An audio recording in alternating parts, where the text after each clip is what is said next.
Hi friends, நம்மளோட சேனல்ல competitive எக்ஸாம்ஸ்க்காக டிகிரி லெவல் ஜுவாலஜி ப்ரிப்பேர் பண்ணிட்டு இருக்கோம். பிஜிடிஆர்பி நியூ சிலபஸ்ல இருந்து யூனிட் 10 பயோஸ்டாட்டிஸ்டிக்ஸ் சீரிஸ் நம்ம பார்த்துட்டு இருக்கோம்.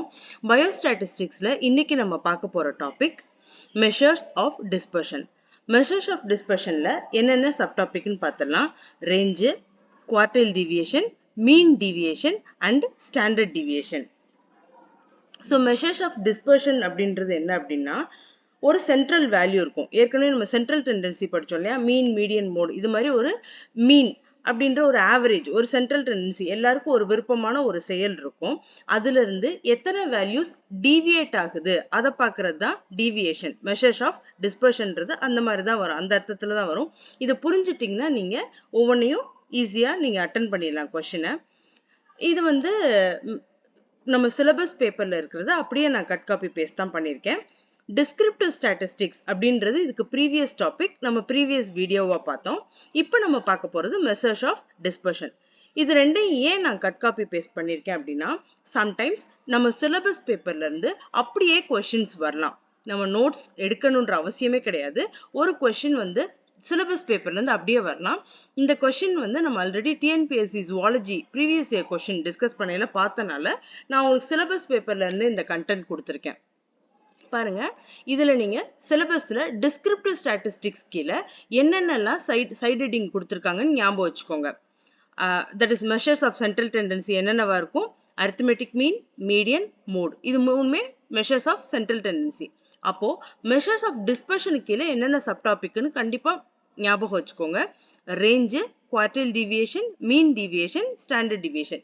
டீவியேட் ஆகிற எல்லாமே டிஸ்பர்ஸ் ஆகுறது தான். ஓகே, டீவியேட் ஆகிற எல்லாமே டிஸ்பர்ஸ் ஆகுறது தான். கொஸ்டின்ல என்ன கேட்பாங்க அப்படின்னா, which one of the following is central tendency அப்படின்னு கேட்டாங்கன்னா, மீன், மீடியன், மோட் இருக்கிற ஆப்ஷனை தான் நம்ம டிக் பண்ணணும். அதுல range, standard deviation, mean deviation அப்படிலாம் கொடுத்திருந்தா நம்ம டிக் பண்ணக்கூடாது. ஃபார் எக்ஸாம்பிள், கொடுத்துருக்கிறதுல எது சென்ட்ரல் டெண்டன்சி கிடையாதுன்னு கேட்பாங்க. சென்ட்ரல் டெண்டன்சி கிடையாதுன்னு கொடுத்துட்டு option A arithmetic mean, option B median, option C மோடுன்னு கொடுத்துருக்காங்க, ஆப்ஷன் டி மீன் டீவியேஷன் கொடுத்துருக்காங்க. மீன் அப்படின்றத பார்த்துட்டு நம்ம கன்ஃபியூஸ் ஆகக்கூடாது. அது என்னது, மீன் டீவியேஷன். டீவியேஷன்ன்றது சென்ட்ரல் பாயிண்ட்ல இருந்து எவ்வளோ அது டீவியேட் ஆயிருக்குன்றத சொல்றனால அது வந்து டிஸ்பர்ஷன். அது வந்து சென்ட்ரல் டெண்டன்சில வராது. உங்களுக்கு புரிஞ்சிருக்கும்னு நினைக்கிறேன். ஸோ சிலபஸ் பேப்பரை நீங்க ரெகுலரா ரீட் பண்ணிட்டே இருங்க. ஒவ்வொரு டாபிக் படிக்க போறதுக்கு முன்னாடியும் சிலபஸ் பேப்பர்ல அது என்ன கொடுத்துருக்கு, என்ன ஐடியால சப்டாபிக்ஸ் கொடுத்துருக்காங்கன்றத பார்த்துக்கோங்க. இதுல இருந்து கொஸ்டின்ஸ் வர்றதுக்கு சான்சஸ் இருக்கு. நம்ம ஏற்கனவே ப்ரீவியஸ் இயர் கொஸ்டின்ல பார்த்துருக்கோமே இந்த கொஸ்டின்லாம். ஸோ இதை ஞாபகத்தில் வச்சுக்கோங்க. இப்போ நம்ம பார்க்க போகிற டாபிக் மெஷர்ஸ் ஆஃப் டிஸ்பர்ஷன். நான் ஆல்ரெடி சொன்ன மாதிரி ஒவ்வொரு இண்டிவிஜுவல் வேல்யூவும் ஒரு சென்ட்ரல் டெண்டன்சிலேருந்து எப்படி டீவியேட் ஆகிருக்குன்னு சொல்கிறது தான் மெஷர்ஸ் ஆஃப் வேரியேஷன். இதை நம்ம measures of variation, measures of dispersion எப்படி வேணாலும் சொல்லலாம். இது கீழே வந்து ஃபர்ஸ்ட் சப் டாபிக் நம்ம என்ன பார்த்தோம் அப்படின்னா, ரேஞ்சு.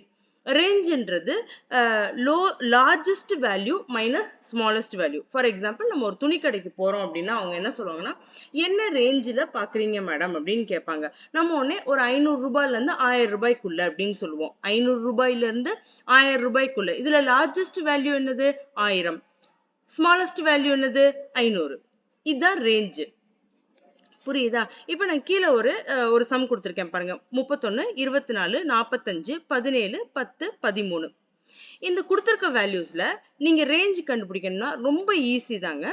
லார்ஜஸ்ட் வேல்யூ என்னது, 45, 45. மைனஸ் ஸ்மாலஸ்ட் வேல்யூ என்னது, 10, 10. இது ரெண்டையும் டிஃபரன்ஸ் பண்ணும்போது, சப்ராக்ஷன் பண்ணும்போது 35. அப்ப இந்த கொடுத்துருக்க வேல்யூவோட ரேஞ்ச் என்னது, 35 அப்படின்னு ஈஸியா நம்ம சொல்லலாம்.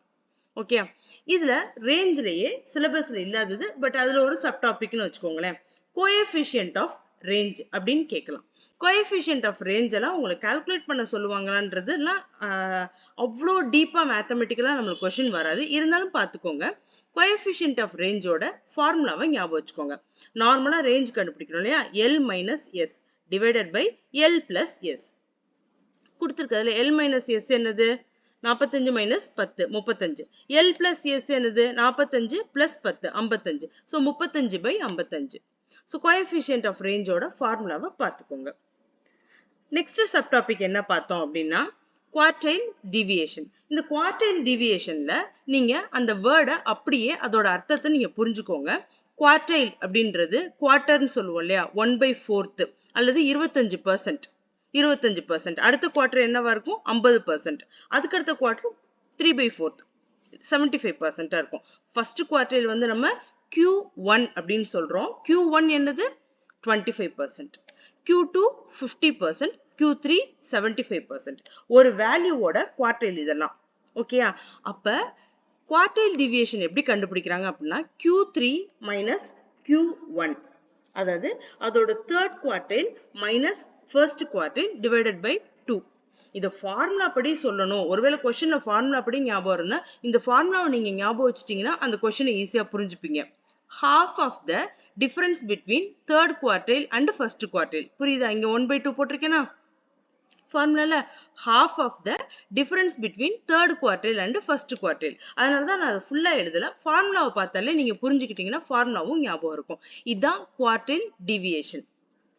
ஒரு தேர்ட் குவார்டருக்கும் ஃபர்ஸ்ட் குவார்டருக்கும் உள்ள டீவியேஷன் என்னன்றத பாக்குறாங்க. இந்த டீவியேஷனை செமி இன்டர் குவார்டைல் டீவியேஷனும் சொல்லலாம். செமி இன்டர் குவார்டைல் டீவியேஷனும் சொல்லலாம். இப்ப குவார்டைல் 1 எப்படி கண்டுபிடிப்பாங்க அப்படின்னா ஒரு கொடுத்திருக்க வேல்யூவோட 1/4 வேல்யூ, தட் இஸ் 25% வேல்யூ. அப்ப Q1 அப்படின்றது n by 4. Q3 அப்படின்றது 75%, அதாவது 3/4 of the n, 3n by 4. இவ்வளவுதான். இதுல எனக்கு தெரிஞ்சு இதுல கேட்கலாம் அப்படின்னா ஃபார்முலா கேட்கலாம். புரியுதா? அதோட குவார்டைல் டிவியேஷன் வந்து வேற ஒரு क्वेश्चनக்கு ஆப்ஷனா வரையில இதுவா இருக்குமோன்னு நீங்க குழம்ப தேவையில்லை. குவார்டைல் டிவியேஷன்ன்றது third quartile minus first quartile divided by 2. அப்போ உங்களுக்கு எது கரெக்டான ஆப்ஷன் கண்டுபிடிக்கிறதுக்கு ஈஸியா இருக்கும். குவார்டைல் டிவியேஷன் ஆப்ஷன்ல வந்துச்சு அப்படின்னா. நெக்ஸ்ட் ஒன் வந்து மீன் டிவியேஷன்.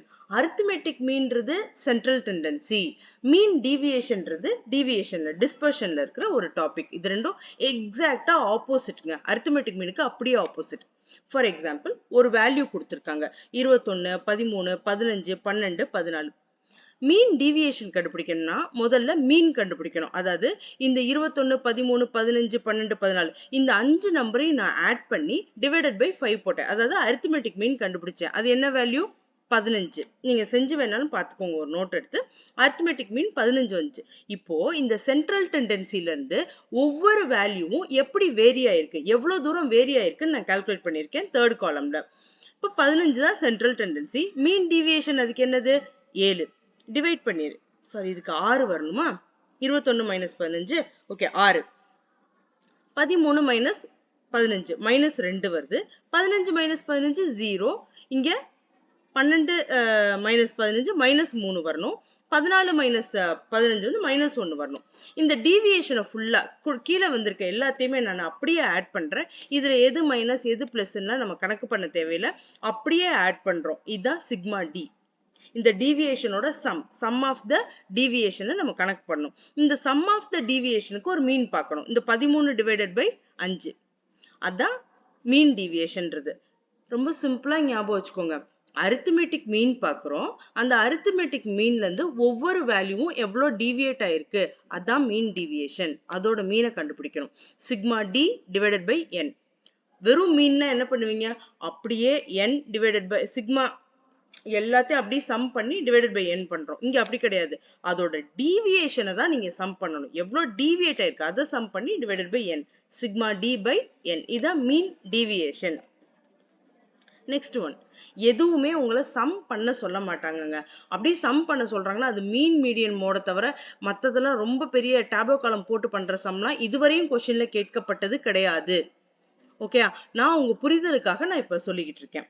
கடைசியா மெஷர்ஸ் ஆஃப் டிஸ்பர்ஷனை நம்ம பார்க்க போறது ஸ்டாண்டர்ட் டிவியேஷன். ஸோ மீன் டிவியேஷன் வேற, ஸ்டாண்டர்ட் டிவியேஷன் வேற.